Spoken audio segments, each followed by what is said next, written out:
So yeah, I definitely agree. Like that's one thing. Yeah. On that, actually, I'm glad you brought that up. I know the expedition's schedule doesn't come out till tomorrow, right? Yep. Yeah. I was wondering if I could go observe another Spanish class. Okay. I either prefer it to be at 10. Yep. Because it's kind of like the same demographic. I have a teacher. At 10. So do you remember the teacher that when I did that workshop and she was in there, she was taller, she sat across from you? Yes. Her. So I went to her Spanish class before already. She's got a good class. Okay. Do you know what I'm talking about? Adelaida, right? I don't know her name. She's Spanish teacher. Yeah, or at least that's the only Spanish teacher I know. Okay. At that time. Yes, actually, yes, you're right. Okay. Yeah. We're talking about the same. Okay, cool. Yeah. Cool. So yeah, I think her class, I went to her class, it's super well behaved. So I would love for maybe you to check that out and see what it looks like. I think let's do that. Let's make sure we get you in there. I think for me, it's I really want to focus on being aware of things and like your movements. You know what I'm saying? So I'll give you an example.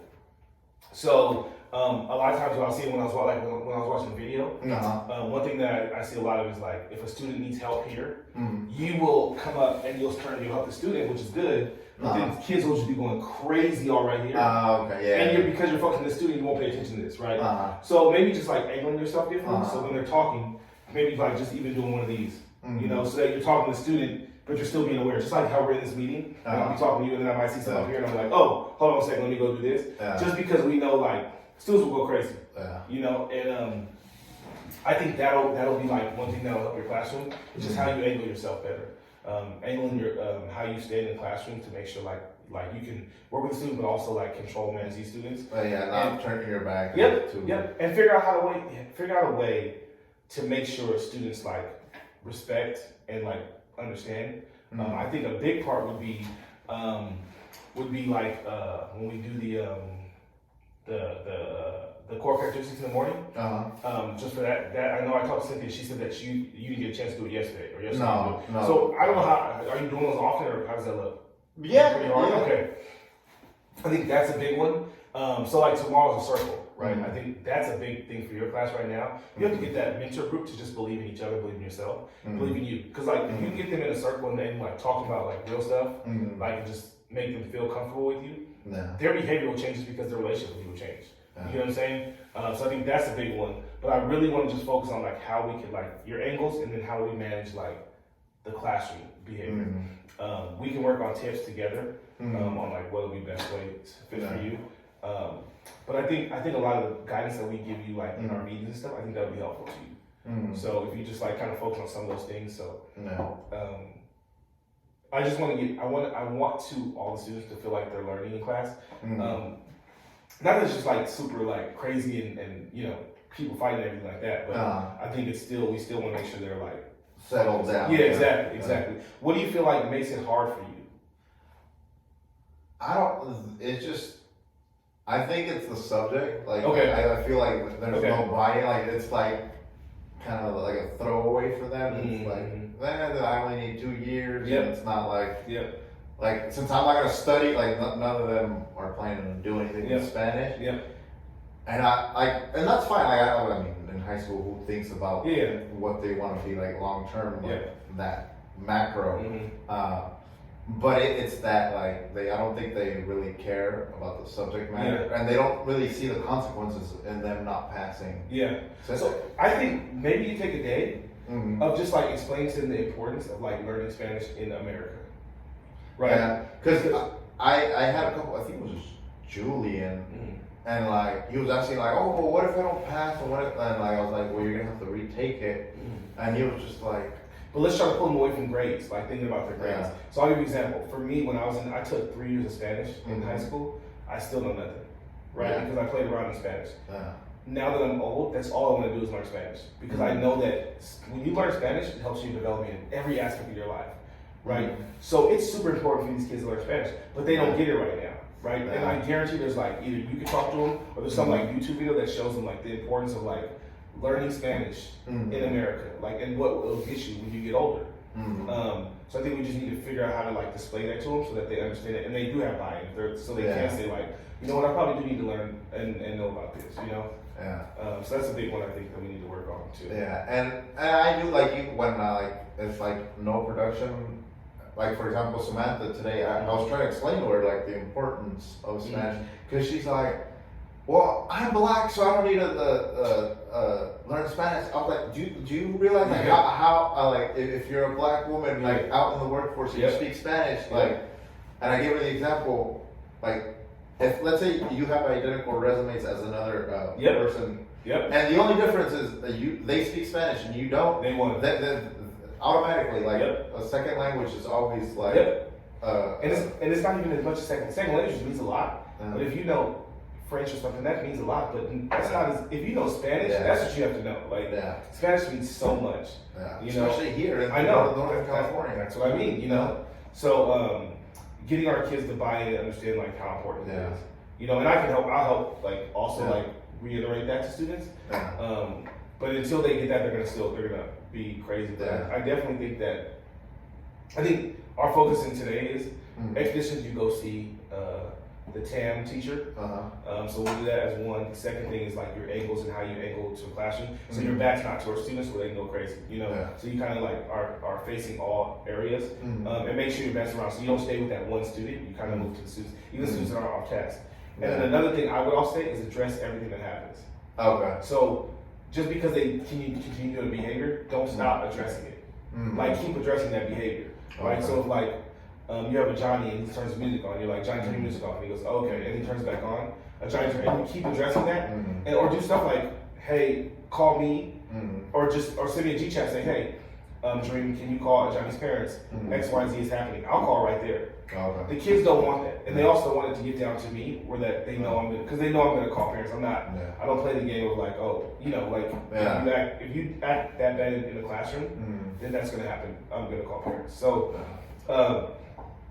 I do think that like you need to be able to like set a firm line, and maybe it's even like in classroom, in your class you set like these are the rules from now on. Like you get 1 mark, this is what happens. If you get 2 marks, Oh, okay. Not exactly like that, but yeah, I did have something similar in my mentor class, and I will take that and integrate it into like, Spanish 1 and 2. Yep. I think that'll be really beneficial. Because the student, what I want to see is like when I walk in or when Cynthia walks in or somebody walks in the classroom, they walk in the classroom and like, oh, okay, cool. Students are sitting down, students are quiet. Like they're not, you know, where that we don't have to, like I don't have to say anything. I can just come in and just say like. And I mentioned that in the report. They were unable to sit down till Riz. I wrote like 2 or 3 girls up.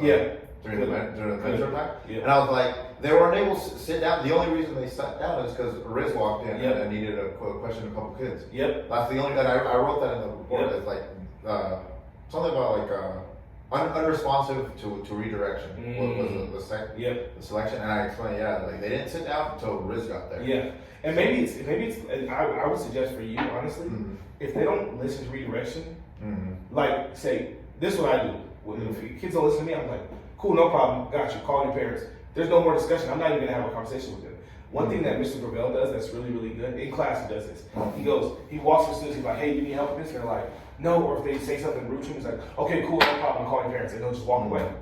And literally, as soon as class is out, within that 5-minute break, he calls parents. Like, hey, this last period, your son or your daughter was not doing X, Y, and Z, like, we need to figure this out. So right away, he's like addressing that issue. So we can support you, but when you tell a parent, students' behavior changes the next day. You know, so I would suggest for you getting more like comfortable with just calling parents and say like, right away too. Yeah, because I usually email and for some reason email is I get more response back email because I've tried texting and calling and I usually don't get a call back. Okay, got it. And then they rarely reply. Okay. Well, and then what you can do though also, if you send email, just let me know the email you sent, and then I can call and make sure that like that. So it's like a double reinforcement because I want to make sure that you feel supported and like getting that support, but also like the students feel like I can't keep doing this behavior, you know. And there was a couple parents where like I still haven't gotten a hold of. Like who? Vicenta's mom. Okay. Julian and Alana. Alana it was more of a like behavior, like I just noticed a behavior change a couple weeks ago, and I could tell there was something wrong at home, like something was going on. Yep. And Lana was kind of like, yeah, there's something wrong, but like I don't want to talk about it, and I didn't want to feel her, make her feel self-conscious either. Yep. And then I called mom, like back-to-back days, nothing. Yeah. So do me a favor, send me an email of all the students' parents that you feel like you can't get in contact with, and I'll make sure I contact them. And then the second thing is, any students that you want to highlight that like you feel like since the beginning of the year or since like for a while you've been having struggles with for them to listen, like let me know. And what I'll do is we'll do a circle with those students, and we'll even get the parents involved and just do a circle and figure out how we can rectify these relationships and make sure that they come to class and they're off the way. Yeah. So I think the partnership with parents is like the biggest go-to for me, especially when we have student parents come in, because parents hate to be inconvenienced. Yeah. So if we like say, hey, your kid needs to, you need to come in and take care of this, they come in. So so going back, let's do like action plan. So action plan number one would be like how you stand in classroom, one of them.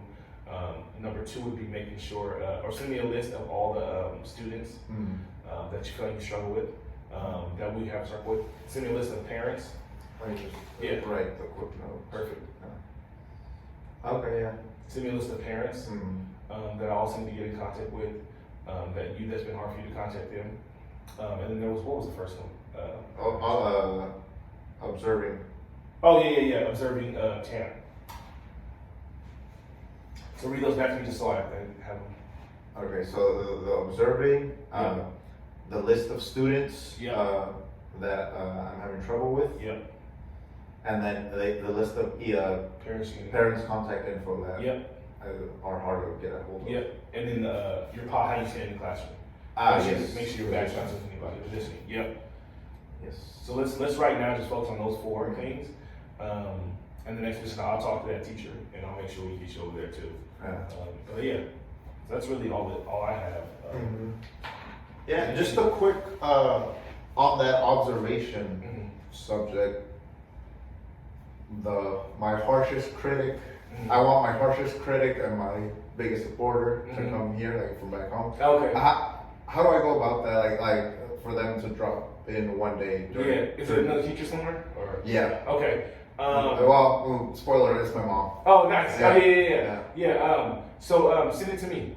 Okay. Just let me know, and I'll have your mom. Yeah. Okay. So and I had mentioned it to her, and she's like, just let me know the day. And I want her any day but Wednesday, where it's like the schedule's a little different. Okay. So it'd be. Where's your mom live? Down in the Santa Cruz area. Okay. So it'd just be like probably one of the later classes. Yep. So you let's do it after expeditions. Yeah. And then you just let me know a date, and then we'll set it up. I have a form that I'll give to you too, an evaluation form that you can use to evaluate the teacher at TAM. It'll help you write notes and get ready for all that, and then also you can use that for we can give it to your mom too. She'll pull no punches. Like I said, she's back a lot. And she's done like pre-K, and then she worked a lot with like sped kids. So she has experience all over the place. Cool. Yeah. No, we'd love to have her here. Like I said, it was my harshest critic, but my biggest supporter. Of course, that's mom. That's what it's supposed to be. So, all right, perfect. Thank you. All right. Yeah.